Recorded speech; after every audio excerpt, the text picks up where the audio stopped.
नमस्ते दोस्तों, स्वागत है आपका अपने चैनल पर। आज हम बात करेंगे एक इंपॉर्टेंट टॉपिक पर।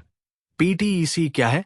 अगर आप बिजनेस करते हैं या प्रोफेशनल हैं, तो ये वीडियो आपके लिए बहुत जरूरी है। तो चलिए शुरू करते हैं। वीडियो एंड तक देखिए, मैं आपके दिल में पीटीईसी का एक भी डाउट नहीं रखूंगा। सबसे पहले, पीटीईसी का फुल फॉर्म क्या है? पीटीईसी का मतलब है प्रोफेशनल टैक्स एनरोलमेंट सर्टिफिकेट। ये एक सर्टिफिकेट है जो स्टेट गवर्नमेंट द्वारा दिया जाता है कोई एक लोगों को जो कोई प्रोफेशन, ट्रेड या बिजनेस करते हैं। इसका मेन मकसद है प्रोफेशनल टैक्स कलेक्ट करना, जो स्टेट के डेवलपमेंट के लिए यूज होता है। तो पीटीईसी किसे लेना चाहिए? अगर आप सेल्फ एम्प्लॉयड है, जैसे डॉक्टर, लॉयर, चार्टर्ड अकाउंटेंट या कंसल्टेंट। अगर आपका बिजनेस है, चाहे वो सोल प्रोप्राइटरशिप हो, पार्टनरशिप फर्म या कंपनी। मेन जनता हूं, महाराष्ट्र में कितना पीटी लगता है या आपके स्टेट में कितना प्रोफेशनल टैक्स भरना होता है, ये आपको गूगल पे मिल जाएगा। लेकिन हम इस चैनल पे वही बातें करते हैं जो गूगल पे नहीं मिलती, यानी रियल लाइफ के ऐसे सवाल जो क्लाइंट्स पूछते हैं, लेकिन यूट्यूब पे कोई डिटेल में जवाब नहीं देता। तो आज हम बात करेंगे एक एक्चुअल ईमेल क्वेरी के ऊपर। चलो तो देखते हैं। क्लाइंट का सवाल ब्रेक डाउन करते हैं। एक कंपनी है जो महाराष्ट्र में पीटीआरसी और पीटीईसी दोनों के लिए रजिस्टर्ड है। कंपनी के 3 डायरेक्टर्स हैं। सबका इक्वल शेयर कैपिटल है। एक डायरेक्टर को 1 लाख रुपए मिलता है एनुअली एज प्रोफेशनल फीस। बाकी 2 डायरेक्टर्स को कोई पैसा नहीं मिलता और उनका कोई दूसरा इनकम सोर्स भी नहीं है। कंपनी ऑलरेडी 2,500 रुपए पीटीसी के लिए भर रही है एंड एम्प्लॉय का पीटी डिडक्ट करके भर देती है एवरी ईयर। अब क्लाइंट का सवाल यह है, क्या इन 3 डायरेक्टर्स के लिए अलग से पीटीईसी रजिस्ट्रेशन लेना कंपलसरी है? यानी हर डायरेक्टर को अपना खुद का पीटीईसी नंबर लेना चाहिए क्या? तो चलिए समझते हैं। महाराष्ट्र प्रोफेशनल टैक्स एक्ट के हिसाब से जो डायरेक्टर प्रोफेशनल फीस ले रहा है, ₹1 लाख एनुअली, यस, उसको पीटीईसी रजिस्ट्रेशन लेना कंपलसरी है, क्योंकि वो इनकम अर्न कर रहा है एज अ प्रोफेशनल।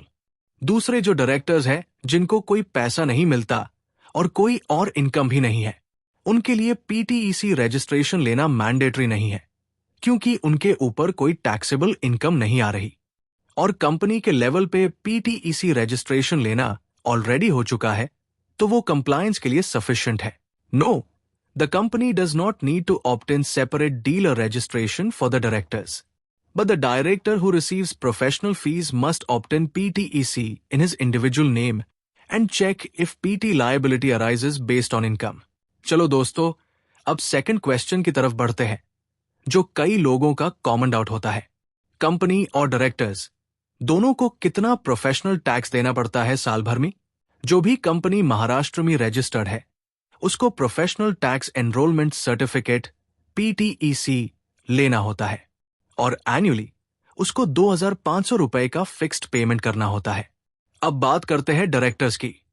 यहां तो सिचुएशन होती है, अगर डायरेक्टर को सैलरी मिलती है तो वो कंपनी के एम्प्लॉय के रूप में आते हैं और पीटीआरसी के अंडर कंपनी उनका टैक्स डिडक्ट करती है मंथली बेसिस पे, जो मैक्सिमम 2,500 रुपये ईयर अमाउंट होता है। अब चलो दोस्तों, इसमें एक ट्विस्ट भी है जो अक्सर लोग मिस कर देते हैं। अगर आपकी कंपनी में 3 डायरेक्टर्स हैं और ऑफिशियली उनको कोई सैलरी नहीं मिल रही है, लेकिन वो लोग हर साल प्रोफेशनल सिटिंग फीस या मीटिंग फीस लेते हैं, तो इस केस में भी आपको उनके लिए प्रोफेशनल टैक्स भरना कंपलसरी है। तो अब क्वेश्चन ये उठता है, उनको पीटीईसी रजिस्ट्रेशन लेना पड़ेगा क्या? आंसर, नहीं। ऐसे केसेस में इंडिविजुअल रजिस्ट्रेशन लेना मैंडेटरी नहीं होता। पीकेओ सिर्फ एक काम करना होता है, डायरेक्ट उनका चालान जनरेट करके 2,500 रुपए पर डायरेक्टर के हिसाब से पीटी भर देना होता है। यानी अगर 3 डायरेक्टर्स हैं तो 2,500 रुपए x 3,500 रुपए ईयरली।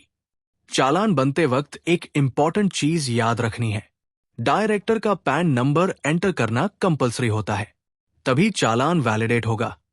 हमारे चैनल पर ऑलरेडी एक डेडिकेटेड वीडियो अवेलेबल है, हाउ टू पे डायरेक्टर पीटी इन महाराष्ट्र, जिसमें मैंने पूरा process step by step live demo के साथ एक्सप्लेन किया है, तो अस वीडियो को जरूर एक बार देख लीजिए।